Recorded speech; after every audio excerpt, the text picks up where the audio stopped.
Welcome back. President Trump is already thinking about the 2026 midterms, and he's eyeing possible redistricting in Texas to pick up some GOP seats. On Texas, how many more seats do you want the Republicans to draw? 5. And then what if California, New York, Illinois, and other blue states Yeah, well, that's decide to do okay this? too, but 5. I think we get 5. And there could be some other states. We're going to get another 3 or 4 or 5 in addition. Texas would be the biggest one. Now, it's a move political experts say Democrats have been pulling for years in states where they control the political map. But none of that is sitting well with Texas Democrat Jasmine Crockett, who is accusing Republicans of silencing minorities with this move. They are specifically deciding to splinter the communities of common interest, as well as just blatantly say, we are going to dilute minority voices. I need people of color to understand that the scheme of the Republicans has consistently been to make sure that they mute our voices. All right, my next guest is running to unseat Congresswoman Crockett, and he joins us now. 2026 Texas Republican congressional candidate Sholdon Daniels. Sheldon, you heard that there. Dilute the minority vote, communities of common interest. This would all seem to box you out of someone who would be able to appeal to her constituents. Exactly. Honestly, we've heard from Jasmine so much over the past few months. I don't think that we're surprised at all to hear that she's still addicted to identity politics, and she is completely out of touch with voters.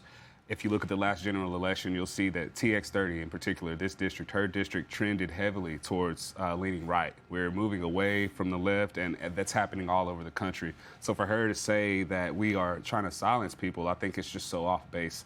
What it's doing is it's actually empowering working class people who want government that works for them. We realize that we've been lied to by the left for many, many years, and people want answers. They want results. Jasmine Crockett has no legislative wins. She has no real value that she brings to Congress. She doesn't even have the confidence of her own party, right? We saw that when she failed when she ran for the leadership position.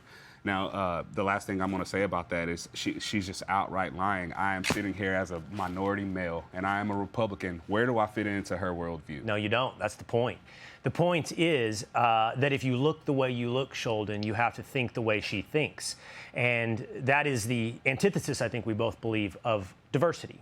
Diversity of thought would be the start of diversity. Now, you and I, we have known each other quite some time. Yeah. We both grew up in Sherman, Texas. Yes. You grew up with my younger brother, Yeah. Jay, played football together. Yes. You're an attorney. And if you wouldn't mind, I think, I don't know, I'm proud to know this story, but you told me the reason you're an attorney is because you had lunch with my dad. Yeah, you know, growing up in Sherman, you know how it was. It's a rural town.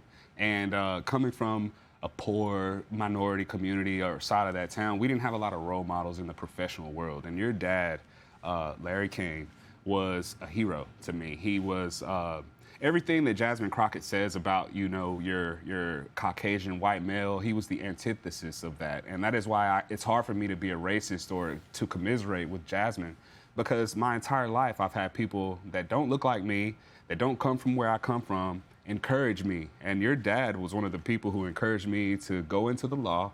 He basically gave me the roadmap and said, don't discount yourself.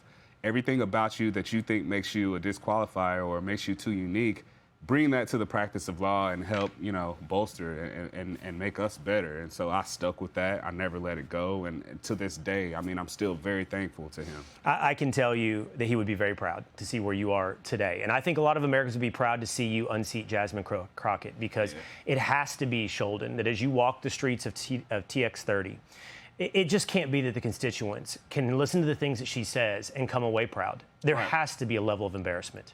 There is, you know, many of her own constituents who were on the fence because she wasn't really elected on her policies. If we're being real, she was elected on identity because she was a black woman. And nothing wrong with putting faith in a black woman, you know, if that's what you believe. But since she's been in office, she's done nothing but betray us, right? She claims to be a fighter. She's voted against every single bill that is, you know, designed to protect Americans, whether it was to protect women from illegal immigrants or women from males in their sports, protect our border from the flood of fentanyl. And then just, I want to say yesterday, she voted against the bill that would protect our financial industry, from, you know, the Federal Reserve basically telling us when, if, and how we can spend our money. And so she's a globalist puppet. It's how the people of TX30 see her. They didn't know that she was backed by this Alex Soros character. And now that we're informing voters of this, they're extremely surprised. And they feel like she's a fraud. And I hope open-minded towards seeing something that's real. Seeing something that perhaps is a better path for that district in Texas. Sheldon, it's great to see you again. It's been a long time. I don't think it will be the last. It Thank will you, not. Sheldon. Thank you so much. Hey, Sean Hannity here. Hey, click here to subscribe to Fox News YouTube page and catch our hottest interviews and most compelling analysis. You will not get it anywhere else.